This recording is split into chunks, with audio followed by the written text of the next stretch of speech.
The other day I was sharing with a friend of mine, Jim. We were talking about football stories. A lot about some of the great coaches and players. And he shared with me a story about the great Vince Lombardi.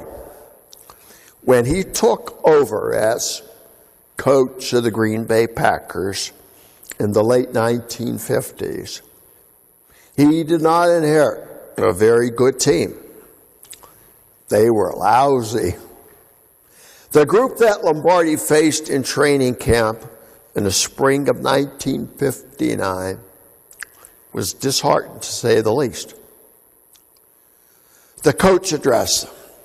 "Gentlemen, we are going to have a great football team." He told them that he would teach them how to block, run, and tackle. He predicted confidently that they would outplay all the teams they came up against. He insisted there was only one thing they needed to accomplish for this goal: enthusiasm for his system.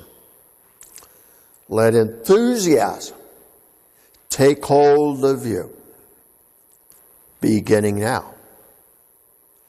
And if you aren't fired with enthusiasm, you will be fired with enthusiasm.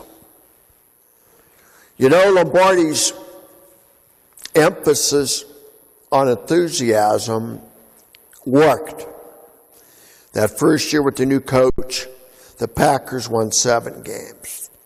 The next year they were division champs.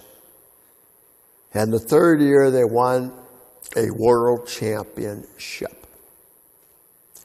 It's hard to underestimate the power of enthusiasm in all walks of life. There's no greater evidence of that enthusiasm than in the early days of the church.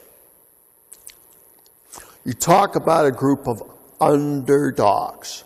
Those first disciples of Jesus, they were cowered in fear, locked in that upper room, practically afraid of their own shadows. But once that Spirit of God had been breathed into them, they took the message out to the world boldly, confidently. And that message has lived on these many years. And despite odds, flourished. Today, of course, is the great feast of Pentecost. This is really the great feast of Christian enthusiasm. We are reminded we can do anything we set our hearts and minds on, because it's not just us alone. The Holy Spirit fired up inside us and within the church. We need to remember that our faith is a team effort. To remember, that's what the church is about, a team. Together, we are more than just the sum of parts, more than just a collection of individuals.